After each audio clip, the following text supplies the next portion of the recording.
bahwa al-muallif yaitu Asy-Syaikh Ibrahim Al-Laqani, beliau memulai ngarang kitab ini pertama dengan membaca basmalah, kemudian hamdalah, kemudian sholawat. Dan sekarang kita masih membahas yang ketiga dari muqaddimah beliau, bahwa beliau membaca sholawat dan salam kepada Rasulullah Sallallahu Alaihi Wasallam. Tetapi beliau menjelaskan tentang Nabi Muhammad Sallallahu Alaihi Wasallam yang kita doakan sholawat untuk beliau. Yaitu yang pertama, bahwa Nabi Muhammad Sallallahu Alaihi Wasallam ja'a bit tauhid wa qad khalad dinu 'anit tauhid.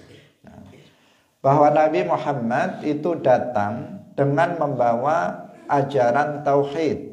Salatullah salamullah 'alal hadi Rasulillah. Assalamualaikum warahmatullahi wabarakatuh.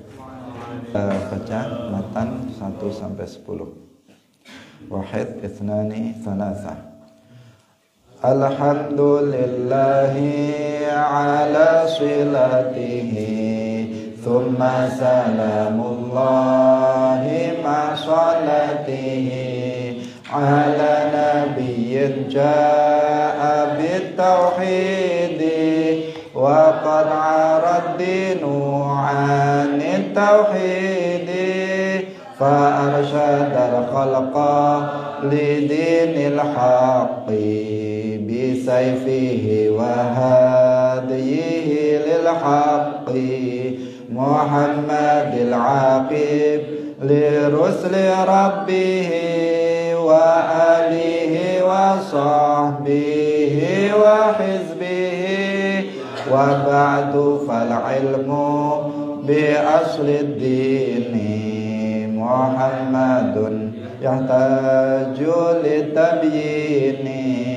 lakin minat tatwili kallatil himam, fasara fihi al-ikhtisaru multazam, wa hadhihi urjuzatun laqabtuha jawharat at-tauhid qad hadzabtuha, wallaha arju fil qabuli nafi'an, biha muridan fi thawabi tami'an, fa kullu man kullafa syar'an wajaba alaihi ay ya'rifa ma qad wajaba, lillahi wal jaiza wal mumtani'a, wa mithla dhali ruslihi fastami'a.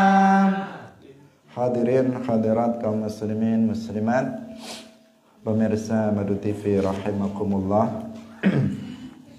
Alhamdulillah, puji syukur marilah kita sampaikan kepada Allah Subhanahu wa taala di pagi hari ini. Dengan taufiknya kita semuanya bisa hadir dalam majelis yang mulia, yaitu majelis Ilmuddin, dalam pengajian kitab Matan Jauharatit Tauhid.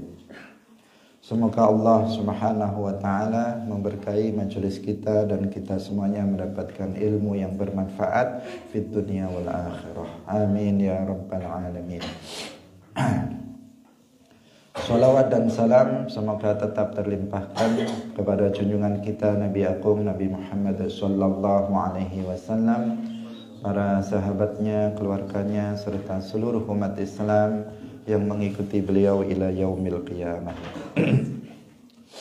Hadirin hadirat rahimakumullah, mari kita lanjutkan pengajian kita dengan tidak lupa mengikhlaskan niat kita bahwa kita hadir dalam majelis ini semata-mata lillahi ta'ala. Qala al-muallif rahimahullahu ta'ala, fa arsyadal khalqa lidinil haqqi bisayfihi wa hadiyihi lil haqqi Muhammadil aqib li rusli rabbih wa alihi wa sahbihi wa hizbihi.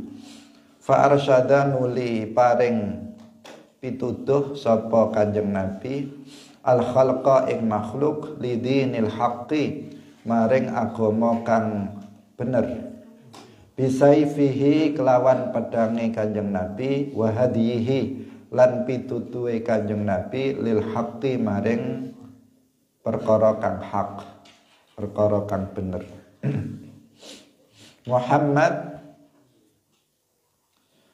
rupane Kanjeng Nabi Muhammad al-aqib kang mungkasi lirusli rabbihi maring pira-pira utusan pangerane Kanjeng Nabi Muhammad wa alihi lan keluargane Kanjeng Nabi Muhammad wa sahbihi lan sahabate Kanjeng Nabi Muhammad wa hizbihi lan pengikute Kanjeng Nabi Muhammad. Hadirin hadirat rahimakumullah, kita masih menyambung pembahasan sebelumnya, yaitu menjelaskan tentang muqaddimah dari kitab ini, bahwa al-muallif yaitu Asy-Syaikh Ibrahim Al-Laqani, beliau memulai ngarang kitab ini pertama dengan membaca basmalah, kemudian hamdalah, kemudian sholawat. Dan sekarang kita masih membahas yang ketiga dari muqaddimah beliau, bahwa beliau membaca sholawat dan salam kepada Rasulullah Sallallahu Alaihi Wasallam. Tetapi beliau menjelaskan tentang Nabi Muhammad Sallallahu Alaihi Wasallam yang kita doakan sholawat untuk beliau, yaitu yang pertama bahwa Nabi Muhammad Sallallahu Alaihi Wasallam jaa bit tauhid wa qad khalad dinu anit tauhid. Bahwa Nabi Muhammad itu datang dengan membawa ajaran tauhid di saat tauhid itu nggak ada lagi di muka bumi ini, yaitu di masa jahiliyah, di mana orang-orang manusia ketika itu telah beribadah kepada selain Allah. Islam yang mengajarkan tauhid yang disampaikan oleh seluruh para nabi sebelumnya itu telah hilang. Manusia sudah bergeser dari awalnya mereka beribadah kepada Allah, berubah beribadah kepada selain Allah. Ada yang menyembah berhala, ada yang menyembah setan, ada yang menyembah iblis, ada yang menyembah api, ada yang menyembah manusia, ada yang menyembah pohon besar, batu dan sebagainya. Artinya mereka telah hilang dari mereka at-tauhid. Wa qad khalad dinu anit tauhid. Mereka meyakini keyakinan-keyakinan yang batil. Mereka telah jauh dari tauhidullah. Mereka telah menyerupakan Allah dengan makhluknya. Mereka telah beribadah kepada selain Allah. Maka Nabi Muhammad datang dengan kembali mengajarkan tauhid sebagaimana telah diajarkan sebelumnya oleh para nabi. Hadirin rahimakumullah.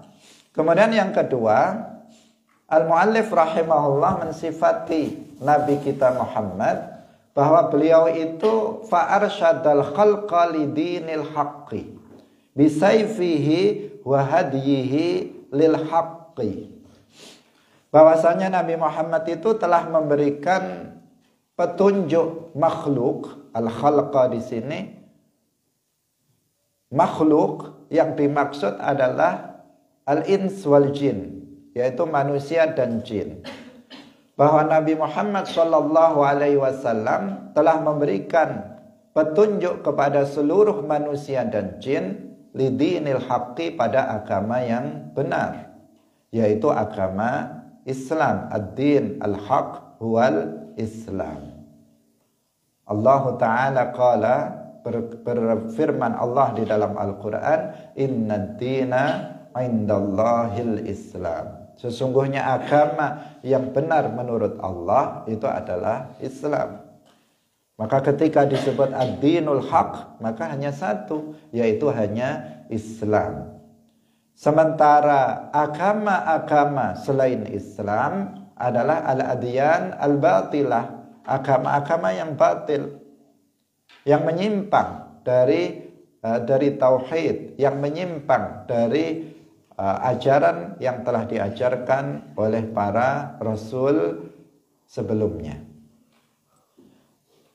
Rasulullah Shallallahu Alaihi Wasallam, beliau diutus kepada seluruh manusia dan jin. Berbeda dengan para nabi sebelumnya, yang mana mereka hanya diutus kepada umatnya saja. Tidak diutus kepada seluruh manusia dan jin sebagaimana Nabi kita Muhammad Shallallahu Alaihi Wasallam. Rasulullah bersabda, kana nabiyyu yub'atsu ila qaumihi wa bu'itsu ila nasi kaffatan. Dahulu seorang nabi itu diutus kepada kaumnya. Mereka berdakwah, seorang nabi itu berdakwah, nabi yang rasul maupun nabi yang bukan rasul, itu sama-sama diutus untuk berdakwah kepada kaumnya. Berdasarkan hadis ini mengatakan kanan nabiyyu, bukan kana rasulu, tetapi kanan nabiyyu, seorang nabi, baik nabi yang juga rasul maupun nabi yang bukan rasul, itu dahulu diutus ila qaumihi, kepada kaumnya masing-masing. Sedangkan aku wa bu'itsu ilan nasi kafatan, sedangkan aku diutus kepada seluruh manusia, bukan hanya kepada kabilah Quraisy, bukan hanya kepada orang-orang Arab saja, tetapi diutus beliau kepada seluruh manusia, bahkan juga kepada seluruh jin. Ini yang membedakan Nabi kita Muhammad sallallahu alaihi wasallam dengan para nabi sebelumnya. Maka di sini al-muallif mengatakan fa arsyadal khalqa, bukan hanya beliau memberikan petunjuk kepada agama yang benar pada umatnya saja, kaumnya saja, tetapi beliau memberikan petunjuk agama yang benar kepada seluruh manusia dan jin. Bisayfihi wa hadihi lil haqqi, bahwa dalam menyampaikan agama yang benar, ad-dinul haq, Rasulullah Shallallahu Alaihi Wasallam melakukannya dengan dua cara, dengan dua metode, yaitu yang pertama bisayfihi, dengan pedangnya, artinya bil jihad fi sabilillah, dengan berperang di jalan Allah. Yang kedua adalah wahadihi lil haqqi, yaitu dengan memberikan petunjuk mereka dengan lisan kepada umat manusia dan jin kepada agama yang benar. Jadi di sini ada al-jihad bisilah, ada al-jihad bil bayan. Ada berjuang menegakkan agama Allah, mendakwahkan agama Allah, mendakwahkan agama Islam. Yang pertama, kalau di sini urutannya adalah dengan pedang, kemudian dengan lisan. Ini ada dua cara seperti ini. Tetapi dalam sejarah, maka Rasulullah Shallallahu Alaihi Wasallam dalam dakwahnya beliau memulainya bihadyihi dulu. Nah, karena di sini tidak menunjukkan urutan, dalam nazam ini. Tetapi dalam sejarah dakwah Rasulullah Shallallahu Alaihi Wasallam, pertama beliau ketika berdakwah di Makkah, beliau melakukannya bagaimana? Beliau melakukannya bil bayan. Sama sekali tidak ada perang dalam periode dakwah di Makkah.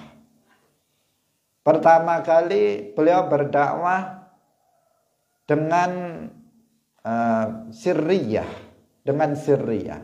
Dengan sirriyah artinya dengan satu persatu orang. Bukan artinya Nabi itu sembunyi ketika berdakwah. Bagaimana berdakwah sembunyi? Bukan sembunyi, tetapi bisirriyah artinya dakwah Nabi itu dilakukan orang per orang. Dilakukan oleh Nabi door to door. Dilakukan oleh Nabi dengan mengajak umat manusia satu persatu, bukan secara berkelompok. Jadi satu orang didatangi, diajak masuk Islam. Satu orang didatangi, diajak masuk Islam. Begitu seterusnya. Itu namanya dakwah sirriyah. Kemudian yang kedua, beliau melakukan dakwah jahriyah. Yaitu dengan cara mengumpulkan masyarakat yang ketika itu dimulai dengan mengumpulkan keluarga beliau. Dikumpulkan semuanya dalam satu tempat. Kemudian mereka diseru untuk masuk ke dalam agama Islam. Jadi dakwah jahriyah maksudnya adalah dakwah secara berjamaah, secara berkelompok. Ini semuanya dilakukan apa? Dilakukan dalam periode Makkah tanpa ada peperangan sama sekali. Meskipun dalam periode Makkah, dakwah di Makkah, Rasulullah Shallallahu Alaihi Wasallam dan juga para sahabat itu mendapatkan ancaman yang luar biasa, siksaan, pembunuhan, celaan dilakukan oleh orang-orang kafir, orang-orang musyrik Quraisy terhadap mereka yang telah masuk Islam. Bahkan pernah ada pemboikotan terhadap umat Islam. Sehingga Rasulullah Shallallahu Alaihi Wasallam mengutus sebagian para sahabat untuk melakukan hijrah ke Habasyah. Sampai 2 kali hijrah ke Habasyah dilakukan. Itu karena tekanan, celaan, intimidasi, ancaman terhadap orang-orang yang telah masuk Islam ketika itu. Tetapi meskipun demikian, Rasulullah Shallallahu Alaihi Wasallam tidak memerangi mereka. Kenapa? Karena tidak ada perintah dari Allah untuk memerangi mereka. Perintah yang ada adalah memaafkan. Memaafkan mereka yang memperlakukan Rasulullah dan para sahabat secara tidak baik. Dimaafkan. Begitu seterusnya sampai 13 tahun Rasulullah dakwah di sana di Makkah dan kemudian diperintahkan untuk hijrah dari Makkah ke Madinah. Pada tahun kedua dari hijriah ini baru kemudian ada izin untuk melakukan perang. Berarti Rasulullah Shallallahu Alaihi Wasallam mengajak umat manusia masuk ke dalam agama Islam itu pertama ini bihadyihi lil haqqi.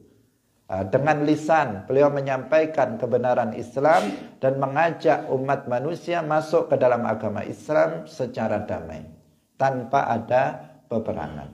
Berapa tahun? Berarti selama 14 tahun. 13 tahun di Makkah, 1 tahun di Al-Madinah Al-Munawwarah. Tahun kedua kemudian ada al-iznu bil qital, ada izin untuk melakukan peperangan. Nah, sehingga kemudian dakwah selain dilakukan dengan lisan, dakwah kemudian juga dilakukan bisayfihi, yaitu dengan peperangan. Sehingga terjadi perang Badar, perang Uhud, perang Hunain dan perang-perang yang lainnya yang banyak dilakukan oleh Rasulullah dan juga dilakukan oleh para sahabat setelahnya. Rasulullah Shallallahu Alaihi Wasallam dalam hal ini bersabda dalam hadis mutawatir yang diriwayatkan oleh para sahabat terkemuka, termasuk di antaranya al-asyarah al-mubasysyarun bil jannah. Beliau mengatakan, umirtu an uqatilan nasa hatta yashhadu alla ilaha illallah wa anni rasulullah. Aku diperintahkan untuk memerangi manusia, orang-orang kafir, hatta yashhadu an la ilaha illallah wa anni rasulullah, sampai mereka itu masuk ke dalam agama Islam. Sampai bersyahadat artinya sampai mereka masuk ke dalam agama Islam. Ini Rasulullah mengatakan seperti itu, bahwa itu adalah perintah Allah, memerangi orang-orang kafir agar mereka masuk ke dalam agama Islam, mendapatkan rahmat Islam, adalah perintah Allah Subhanahu wa taala kepada beliau. Hadirin yang dirahmati oleh Allah Subhanahu wa taala, fa arsyadal khalqa lidinil haqqi bisayfihi wa hadiyihi lil haqqi. Muhammad al-aqib, Muhammadil aqib li rusli rabbih wa alihi wa sahbihi wa hizbihi. Muhammad al-aqib, muallif di sini menyebutkan dua nama dari sekian banyak nama-nama Rasulullah Shallallahu Alaihi Wasallam. Nabi Muhammad memiliki nama yang sangat banyak, dan itu menunjukkan kemuliaan Rasulullah Shallallahu Alaihi Wasallam. Banyaknya nama beliau itu menunjukkan kemuliaan dan keagungan Rasulullah Shallallahu Alaihi Wasallam. Dan di sini musannif menyebutkan dua di antaranya, yaitu yang pertama Muhammad dan yang kedua adalah Al-Aqibu. Al-Aqib itu adalah nama dari nama Nabi Muhammad. Dalam sebuah hadis Rasulullah Shallallahu Alaihi Wasallam, beliau bersabda, li khamsatu asma, aku memiliki 5 nama. Ana Muhammadun, saya adalah Muhammad. Wa Ahmadu, saya adalah Ahmad. Wa anal mahi, saya adalah al-mahi. Itu nama Nabi Muhammad. Saya adalah al-mahi alladzi yamhullahu bi al-kufra, yaitu orang yang dengan sebab aku Allah menghapuskan kekufuran. Wa ana al-hashir, saya adalah al-hashir alladzi yuhsyarun nas ala qadamai, ala qadami, yaitu yang manusia nanti akan dikumpulkan, akan dibangkitkan pada hari kiamat di atas telapak kakiku. Wa ana al-aqibu, dan saya adalah al-aqib, yaitu penutup dari seluruh para nabi. Nah, disebutkan di sini beliau mengatakan li khamsatu asma, saya memiliki 5 nama. Tetapi perlu diperhatikan, di sini bukan untuk membatasi. Bukan artinya berdasarkan hadis ini bahwa Rasulullah hanya punya 5 nama. Enggak. Rasulullah namanya lebih dari 5, bahkan lebih dari 10. Banyak nama Rasulullah Shallallahu Alaihi Wasallam.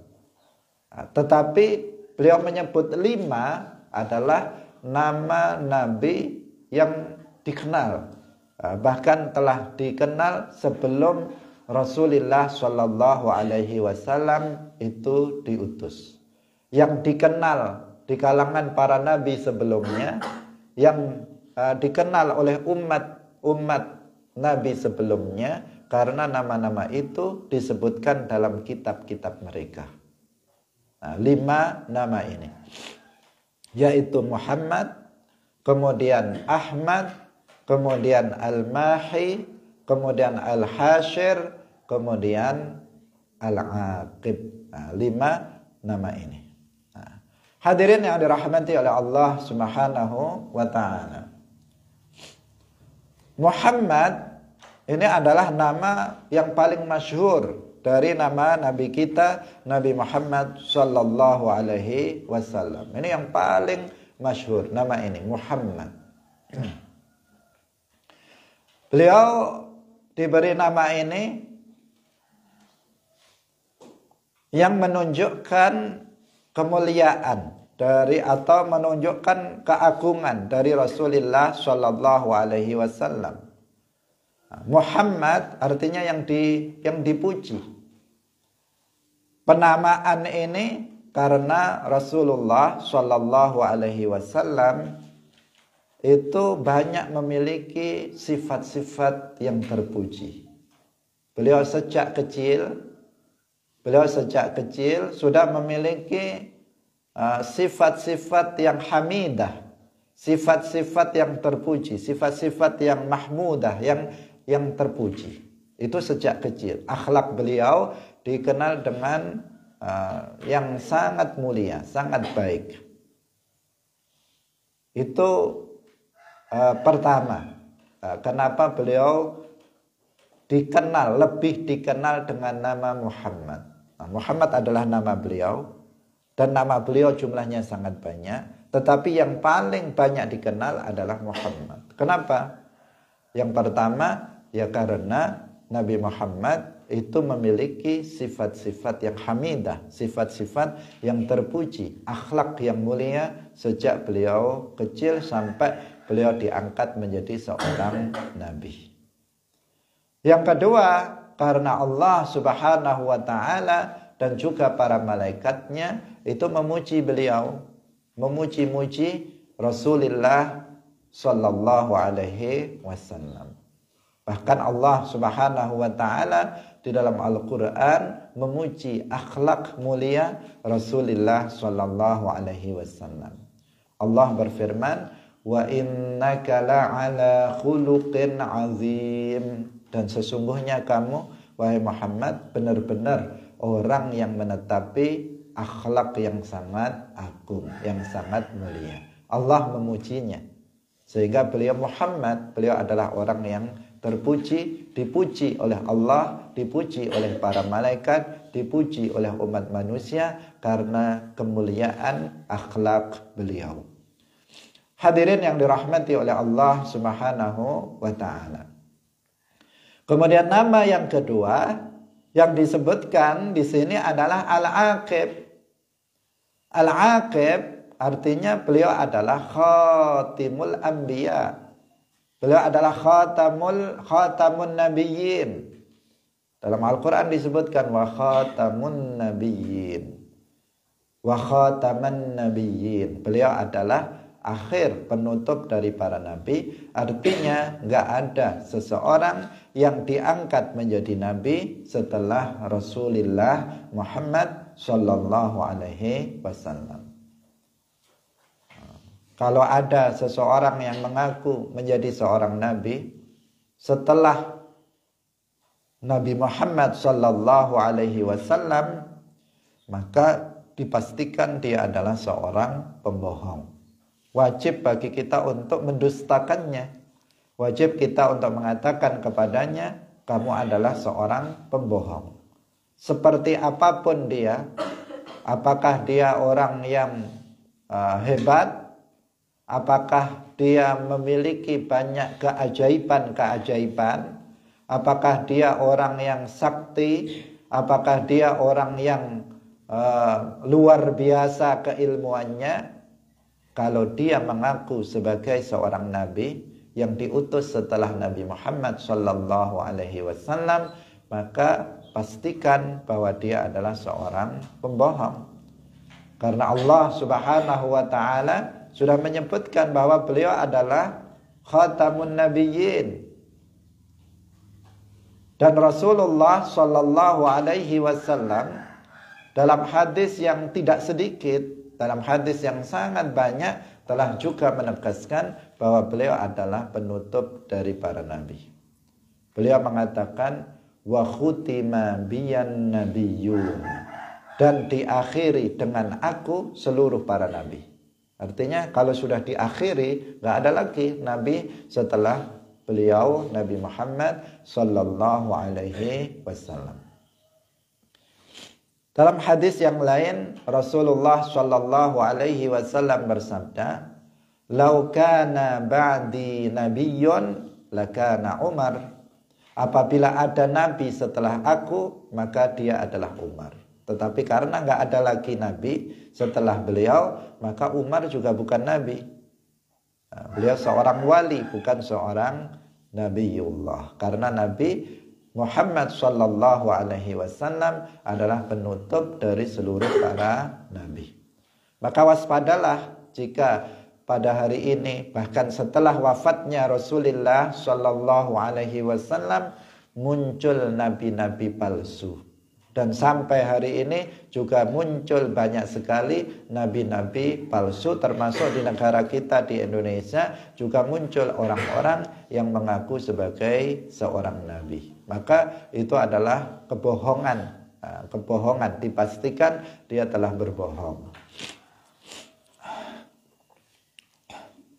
Hadirin yang dirahmati oleh Allah Subhanahu wa ta'ala. Yang berikutnya wa alihi wa sahbihi wa hizbihi. Telah selesai solawat dan salam kepada Nabi. Mu'allif membaca solawat dan salam kepada Nabi kita Muhammad. Kemudian al-mu'allif Asy-Syaikh Ibrahim Al-Laqani, beliau juga bersolawat dan salam untuk keluarga Nabi, untuk alihi, untuk keluarga Rasulullah sallallahu alaihi wasallam. Siapa yang dimaksud dengan alun Nabi? Keluarga Nabi, alun Nabi. Di sini ada beberapa penafsiran. Ada beberapa penafsiran dari para ulama. Alun Nabi, kalau dalam masalah zakat, tentang mustahiquz zakah, alun Nabi, mereka haram untuk mengambil bagian dari zakat. Mereka nggak boleh menerima zakat. Siapa alun Nabi di sini yang dimaksud? Yaitu Banu Hashim wa Banul Muttalib. Banu Hashim dan Banul Muttalib, yaitu keturunan dari Hashim, yang dari situ ada Nabi Muhammad sallallahu alaihi wasallam, dan juga keturunan Al-Muttalib, yang kalau dirunut sampai ke bawah itu ada di antaranya ada Al-Imam Syafi'i, Muhammad ibn Idris Asy-Syafi'i radhiyallahu anhu. Banu Hashim dan Banul Muttalib adalah alun Nabi dalam masalah zakat. Keduanya tidak berhak untuk diberikan zakat. Meskipun mereka fakir, meskipun mereka miskin, mereka tidak bisa menerima zakat. Tetapi ada bagian lain untuk mereka. Kemudian alun Nabi, ketika yang fi maqamil madah wassana, dalam pujian, maka yang dimaksud adalah kerabat Nabi. Kerabat Nabi. Kerabat itu ya keluarga dekat Nabi, istri-istri Nabi itu alun Nabi, anak-anak Nabi itu alun Nabi, paman-paman Nabi, bibi-bibinya Nabi itu alun Nabi. Semuanya akribaun Nabi, al-mu'minun, yang mereka mukmin. Kalau kerabat Nabi yang kafir seperti Abu Jahal, Abu Lahab misalnya, Abu Thalib, maka dia bukan alun Nabi. Dia bukan alun Nabi yang didoakan dalam sholawat ini, enggak. Tidak. Alun Nabi adalah kerabat Nabi yang mukmin. Istri-istri Nabi, anak-anak Nabi, paman dan bibi Nabi yang mukmin. Ada batasan apa? Yang mukmin. Mereka yang kafir tidak masuk dalam kategori alun Nabi. Kalau dalam doa alun Nabi, maka yang dimaksud adalah orang-orang yang bertakwa dari umat Nabi Muhammad sallallahu alaihi wasallam. Karena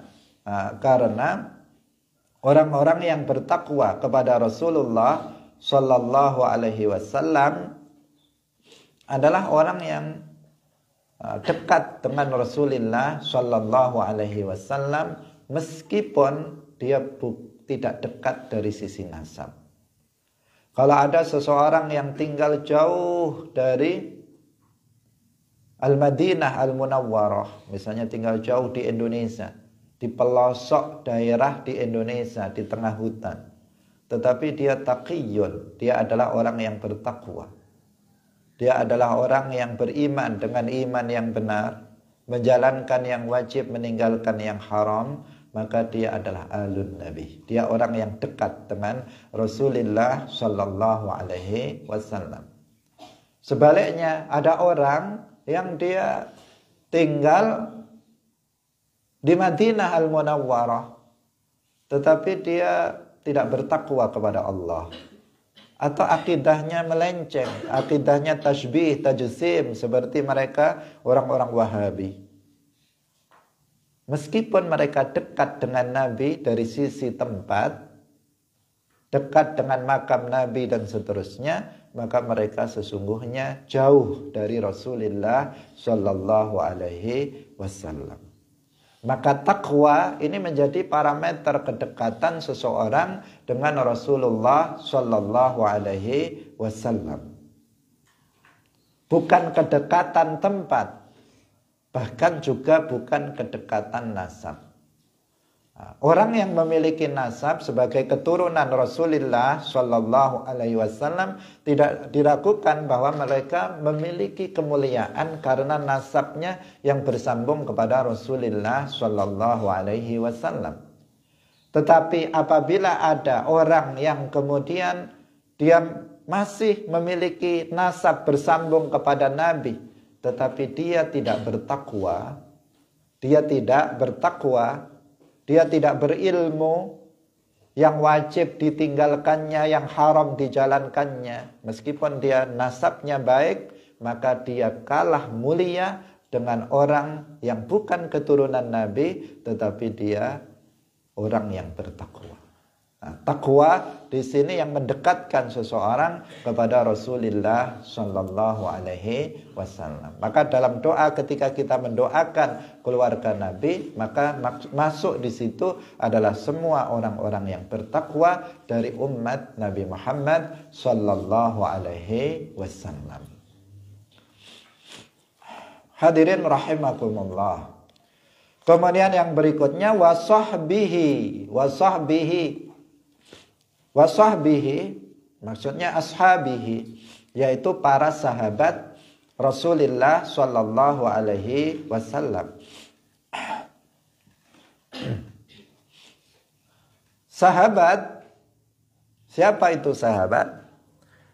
Seseorang untuk dikatakan sebagai sahabi, seorang sahabat, adalah apabila dia pernah bertemu Rasulullah Sallallahu Alaihi Wasallam setelah kenabian, artinya setelah Nabi diangkat menjadi Nabi, dia pernah bertemu dengan Rasulullah Sallallahu Alaihi Wasallam di masa hidupnya Nabi, bukan setelah wafatnya Nabi. Jadi orang yang pernah bertemu dengan Nabi setelah diangkatnya beliau jadi Nabi, bukan sebelum diangkat menjadi Nabi, tetapi setelah diangkat menjadi Nabi dan sebelum wafatnya Rasulullah Sallallahu Alaihi Wasallam. Itu kriteria yang pertama. Kalau ada seseorang yang bertemu dengan Nabi, tetapi setelah wafatnya Rasulullah Sallallahu Alaihi Wasallam, maka dia bukan sahabi, bukan sahabat Nabi. Demikian juga mereka yang pernah bertemu dengan Nabi, tetapi sebelum diangkatnya Nabi Muhammad menjadi Nabi, ketika masih kecil sering main-main, sering ketemu dengan Nabi misalnya. Main-main maksudnya bukan artinya main-main kayak anak kecil, kayak biasa. Artinya dia menjadi teman Nabi di saat kecil. Tetapi dia meninggal sebelum Nabi diangkat menjadi Nabi, maka dia juga bukan seorang sahabat. Meskipun dia sering ketemu dengan Nabi di masa kecilnya. Jadi mereka yang ketemu dengan Nabi setelah beliau jadi Nabi dan sebelum wafatnya Nabi, maka ini memenuhi kriteria pertama untuk disebut sebagai seorang sahabat. Ada banyak orang Islam yang bertemu dengan Nabi setelah wafatnya Rasulullah Sallallahu Alaihi Wasallam. Misalnya dalam mimpi atau tidak dalam mimpi, dia bertemu dengan Rasulullah, dan itu adalah sesuatu yang mungkin, bukan sesuatu yang mustahil. Dan itu sudah terjadi pada banyak para sholihin, orang-orang yang bertakwa, yang mereka bisa bertemu dengan Rasulullah Shallallahu Alaihi Wasallam. Bahkan orang yang bermimpi bertemu dengan Rasulullah, maka benar-benar dia telah bertemu dengan Rasulullah Shallallahu Alaihi Wasallam. Rasulullah bersabda, "Man ra'ani fil manami faqad ra'ani haqqan." Barang siapa yang telah melihatku dalam tidurnya, maka dia benar-benar telah melihat aku. Dia memiliki kemuliaan. Orang yang diberikan rizki oleh Allah bisa bermimpi bertemu Nabi, maka dia mendapatkan kemuliaan. Karena itu adalah kabar gembira baginya bahwa dia akan mati dalam keadaan husnul khatimah. Karena dalam hadis yang lain Rasulullah Shallallahu Alaihi Wasallam bersabda, "Man ra'ani fil manam fasayarani yaqadhatan." Barang siapa yang pernah melihatku dalam tidur, maka dia akan melihatku dalam keadaan jaga. Dalam keadaan tidak tidur, dia akan melihatnya. Melihat Rasulullah Shallallahu Alaihi Wasallam. Dan itu menunjukkan bahwa dia akan mati dalam keadaan beriman, dalam keadaan husnul khatimah. Hanya saja orang tersebut tidak disebut sahabat, meskipun dia ketemu dengan Nabi, tetapi dia ketemunya setelah wafatnya Nabi, maka dia tidak disebut sebagai seorang sahabat Rasulullah Shallallahu Alaihi Wasallam. Hadirin yang dirahmati oleh Allah Subhanahu Wa Taala, maka bagi kita hendaknya memiliki keinginan yang kuat untuk bisa bermimpi bertemu dengan Rasulullah Shallallahu Alaihi Wasallam. Himmah yang kuat untuk mendapatkan karunia itu. Karena untuk mendapatkan karunia itu, seseorang harus berusaha untuk mendapatkannya. Bukan dengan bermain-main, bukan dengan dengan santai-santai, tetapi untuk mendapatkan nikmat itu, maka seseorang dia harus beriman dengan iman yang benar seperti imannya Nabi dan para sahabatnya. Akidahnya harus benar, lurus. Kemudian dia harus mempelajari ajaran-ajaran Nabi. Dia harus mengamalkan ajaran-ajaran Nabi. Dia harus memperjuangkan agama Nabi, memperjuangkan agama Islam di tengah-tengah masyarakat. Jika dia melakukan itu, kemudian dia memperbanyak sholawat kepada Nabi, maka insya Allah dia akan mendapatkan karunia bisa bermimpi ketemu Rasulullah Shallallahu Alaihi Wasallam. Kalau hanya sekedar seseorang bersholawat, tapi dia tidak belajar ilmu agama, dia banyak membaca sholawat, tetapi dia tidak mengamalkan ajaran agama, dia tidak menjalankan perintah Nabi, justru dia menjalankan apa yang dilarang Nabi. Karena itu tidak membuktikan bahwa dia mencintai Rasulullah Shallallahu Alaihi Wasallam. Orang yang diberikan rezeki bisa ketemu Nabi dalam mimpi adalah orang yang mencintai Rasulullah. Orang yang mencintai Rasulullah adalah orang yang beriman kepada Rasulullah. Mereka yang mempelajari ajaran-ajaran Rasulullah, mereka yang mengamalkan ajaran Rasulullah, mereka yang memperjuangkan ajaran Rasulullah, yang memperjuangkan agama Rasulullah, mereka yang dikatakan orang yang mencintai Rasulullah, yang dia berpeluang untuk bisa mendapatkan karunia fadl dari Allah, bisa bermimpi bertemu dengan Rasulullah Shallallahu Alaihi Wasallam. Jika kita memiliki keinginan itu, maka kita harus berusaha untuk mendapatkannya dengan melakukan hal-hal yang tadi kita telah sebutkan. Selain dengan membaca sholawat-sholawat tertentu atau memperbanyak sholawat kepada Rasulullah Shallallahu Alaihi Wasallam. Hadirin rahimakumullah.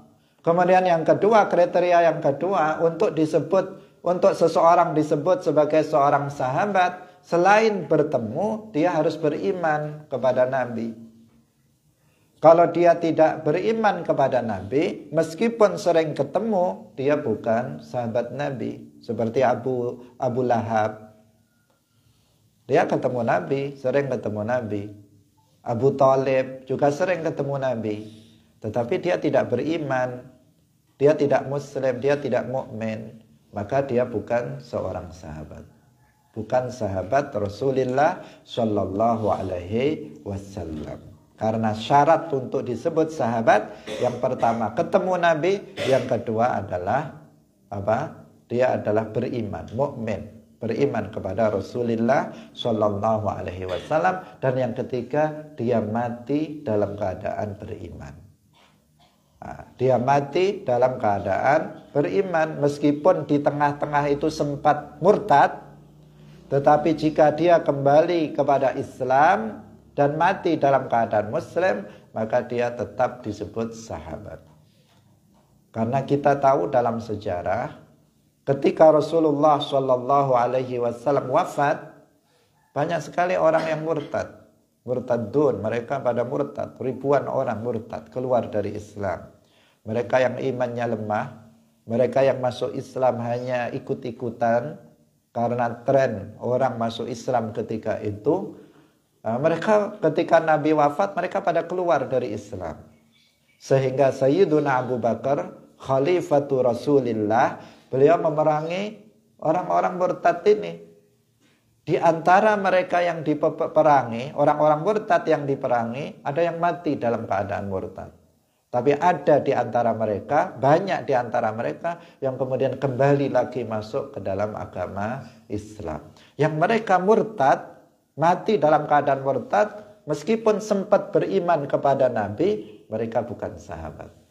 Tetapi mereka yang sempat murtad tetapi kemudian kembali kepada Islam dan mati dalam keadaan muslim, maka dia masih disebut sebagai sahabat Nabi.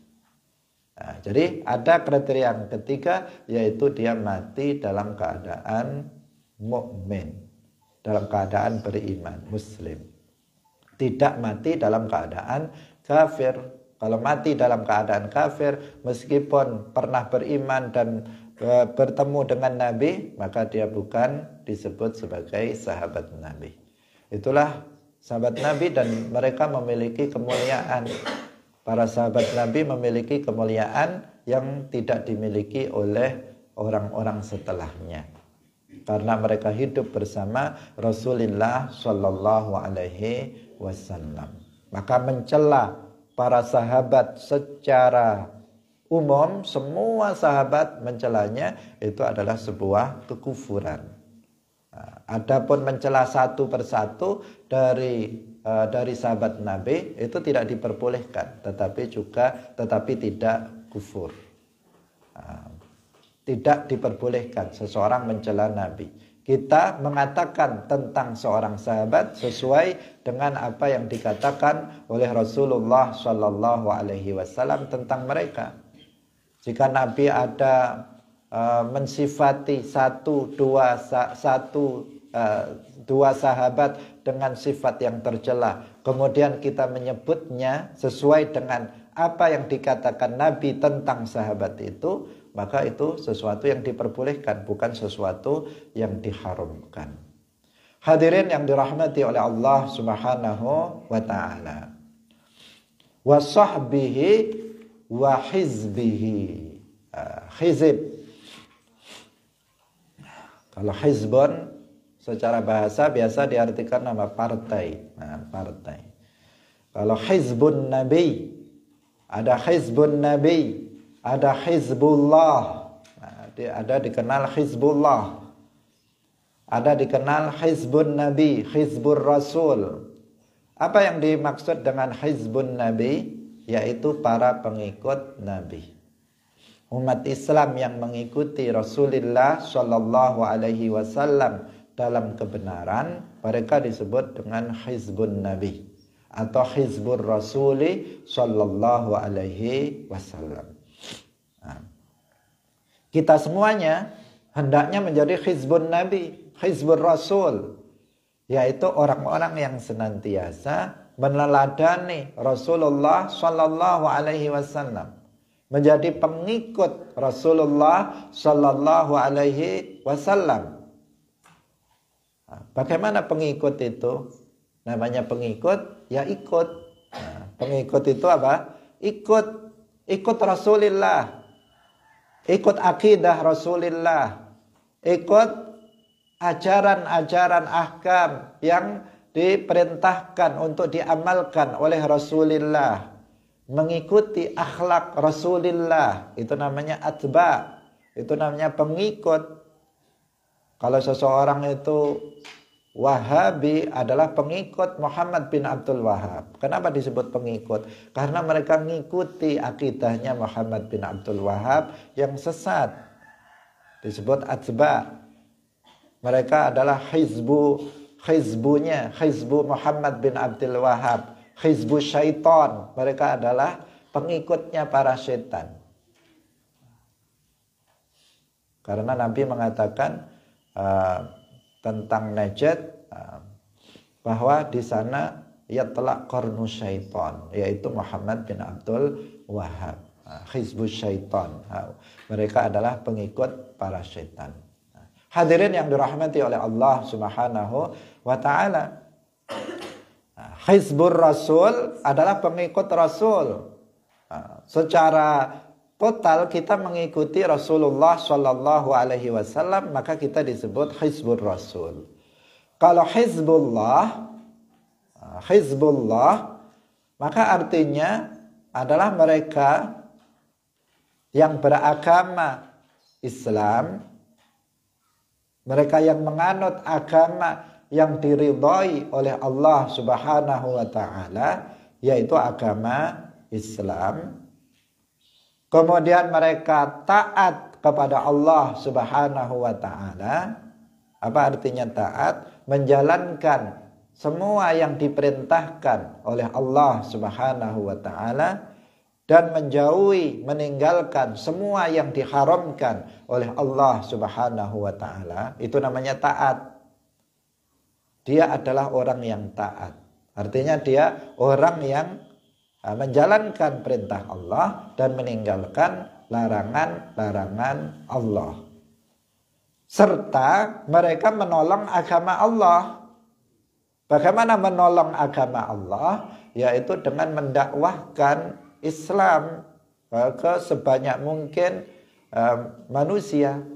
Itu namanya yansuru dinallah, menolong agama Allah. Yaitu dengan cara mendakwahkannya. Kita kalau ingin sebagai bagian dari Hizbullah, maka kita yang pertama kita harus beragama Islam, tetap dalam Islam selamanya sampai mati. Kemudian kita harus berusaha menjadi seorang muslim yang ta'ah, yang taat kepada Allah, menjalankan yang wajib dan meninggalkan yang haram.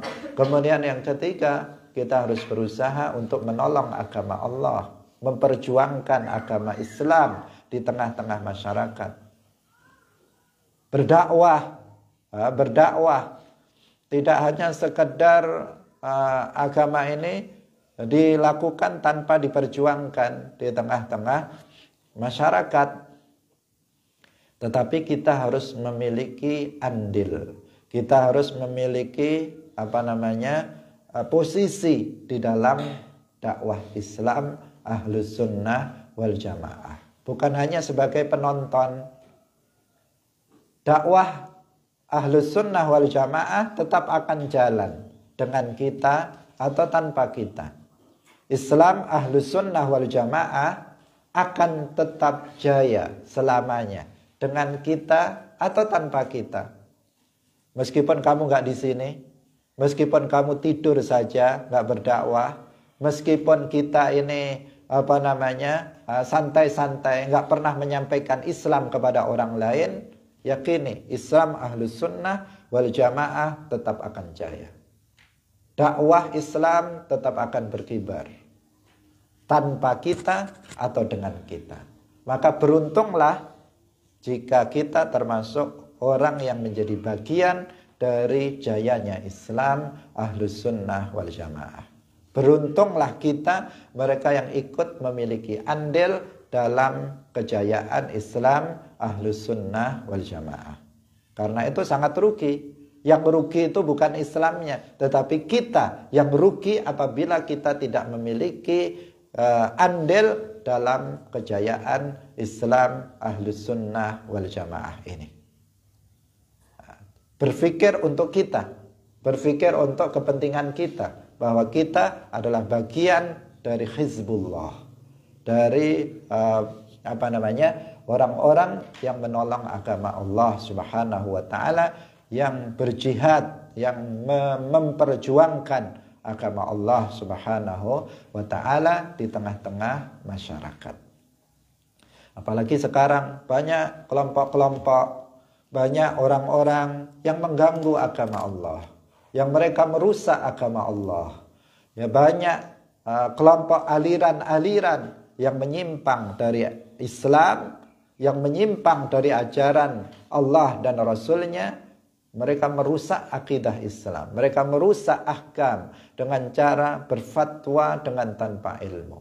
Mereka mengatakan sesuatu yang tidak dikatakan oleh Allah dan Rasul-Nya. Mereka mengatakan sesuatu yang bertolak belakang dengan apa yang diajarkan di dalam Al-Quran dan hadis. Mereka adalah kaum perusak yang kita sebagai Hizbullah harus membela agama Allah dengan menegakkan hujjah-hujjah Al-Quran dan hadis, dan berusaha untuk melenyapkan kelompok-kelompok yang menyimpang ini agar tidak mempengaruhi umat Islam pada umumnya. Hadirin rahimakumullah, demikian pengajian kita pada hari ini. Semoga bermanfaat bagi kita semuanya, dan kita semuanya diberikan keselamatan oleh Allah Subhanahu wa taala. Barakallahu fikum. Wallahul muwaffiq ila aqwamit thariq. Wassalamualaikum warahmatullahi wabarakatuh.